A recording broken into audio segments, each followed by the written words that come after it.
विषय का प्रारंभ करने से पहले बोर्ड परीक्षा के प्रश्न पत्र के आधार पर हिंदी का पाठ्यक्रम जानते हैं। पहला प्रश्न, अपठित गद्यांश 10 अंक, जिसमें 2-2 अंक के 5 प्रश्न पूछे जाते हैं। यह गद्यांश हमारे पाठ्य पुस्तकों से नहीं पूछा जाता, इसलिए अपठित कहा जाता है। इसमें से 4 प्रश्न के उत्तर गद्यांश में मिल जाते हैं। 5वां प्रश्न शीर्षक बताना होता है, तो जिसका वर्णन गद्यांश में होता है वही गद्यांश का शीर्षक होता है। अगर 2 विषयों का बराबर वर्णन है तो दोनों को जोड़कर शीर्षक बनाया जाता है। दूसरा प्रश्न 10 अंक का निबंध पूछा जाता है। निबंध रचनात्मक लेखन के अंतर्गत आता है। निबंध के 3 भाग होते हैं, प्रस्तावना, प्रसार और उपसंहार। आपको दिए गए 2 विषयों में से एक पर निबंध लिखना होता है। इसमें प्रसार प्रश्न पत्र में दिया होता है। आपको प्रस्तावना तथा उपसंहार भी जोड़ना होता है। प्रस्तावना में निबंध की भूमिका होती है, जिसमें आप निबंध के विषय का परिचय देते हुए यह स्पष्ट करते हैं कि आप इस विषय पर क्या और क्यों बताना चाहते हैं। उपसंहार में निबंध में वर्णित विषयों का निष्कर्ष निकाला जाता है। निबंध के विषय से संबंधित कविता, श्लोक या सूक्ति भी उचित स्थान पर अवश्य लिखनी चाहिए। तीसरा प्रश्न 5 अंक का पत्र लेखन पूछा जाता है। दिए गए 2 विकल्पों में से आपको एक चुनना है और उसके सही प्रारूप औपचारिक अथवा अनौपचारिक के अनुसार लिखना है। विषय प्रश्न पत्र में ही दिया रहता है। चौथा प्रश्न व्यावहारिक व्याकरण के अंतर्गत 2-2 अंक के क्रिया और अव्यय पूछे जाते हैं, जिनको दिए गए निर्देशों के अनुसार लिखना होता है। 5वां प्रश्न भी व्यावहारिक व्याकरण के अंतर्गत 2-2 अंक के वाक्य और वाच्य से संबंधित प्रश्न पूछे जाते हैं। इन्हें भी दिए गए निर्देशों के अनुसार ही लिखना होता है। 6वां प्रश्न भी व्यावहारिक व्याकरण के अंतर्गत 2 अंक के अनेकार्थी या समानार्थी शब्द पूछे जाते हैं।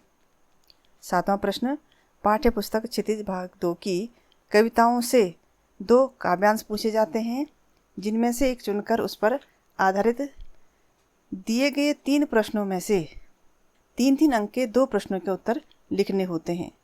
8वां प्रश्न पाठ्य पुस्तक क्षितिज भाग 2 की कविताओं पर आधारित विषय वस्तु संबंधी 3 प्रश्न पूछे जाते हैं, जिनमें से 3-3 अंक के 2 प्रश्नों के उत्तर लिखने होते हैं। 9वां प्रश्न पाठ्य पुस्तक क्षितिज भाग 2 की कविताओं पर आधारित संदेश तथा जीवन मूल्यों से संबंधित 2-2 अंक के 2 प्रश्न पूछे जाते हैं। 10वां प्रश्न क्षितिज भाग 2 के गद्य पाठों के दिए गए 2 गद्यांशों में से एक पर आधारित 2-2 अंक के 2 प्रश्न पूछे जाते हैं। 11वां प्रश्न क्षितिज भाग 2 के गद्य पाठों पर आधारित 3 प्रश्न दिए जाते हैं, जिनमें से 2-2 अंक के 2 प्रश्नों के उत्तर लिखने होते हैं। 12वां प्रश्न क्षितिज भाग 2 के गद्य पाठों पर आधारित 2 प्रश्न, जिनमें से एक 3 अंक का तथा दूसरा 2 अंक का पूछा जाता है। 13वां प्रश्न पूरक पुस्तक कृतिका भाग 2 के पाठों पर आधारित 4 प्रश्न पूछे जाते हैं, जिनमें से 2-2 अंक के 3 प्रश्नों के उत्तर लिखने होते हैं। 14वां प्रश्न संस्कृत विनोदिनी भाग 2 के गद्य पाठ के अनुच्छेद पर आधारित 4 प्रश्न दिए होते हैं, जिनमें से 2-2 अंक के 3 प्रश्नों के उत्तर लिखने होते हैं।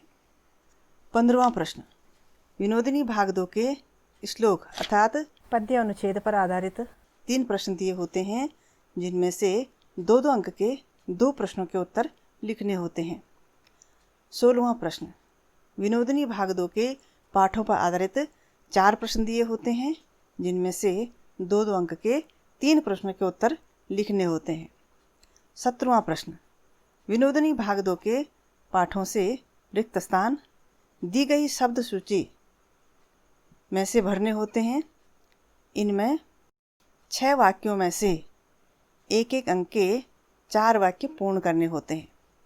18वां प्रश्न संस्कृत व्याकरण में संधि, उपसर्ग, समास और कारक पर आधारित 5 खंडों में से 2-2 अंक के 3 खंडों के उत्तर लिखने होते हैं। अंतिम प्रश्न 19वां, इसमें या तो दिए गए 6 शब्दों में से 4 पर संस्कृत में वाक्य बनाने होते हैं जो 1-1 अंक के होते हैं, या दिए गए 3 वाक्यों में से 2 वाक्यों का संस्कृत में अनुवाद करना होता है, जो 2-2 अंक के होते हैं। तो यह था पाठ्यक्रम के आधार पर 100 अंक का प्रश्न पत्र। अगली वीडियो में हम पाठ्यपुस्तक क्षितिज के गद्य खंड के अंतर्गत प्रथम पाठ नेताजी का चश्मा पढ़ेंगे।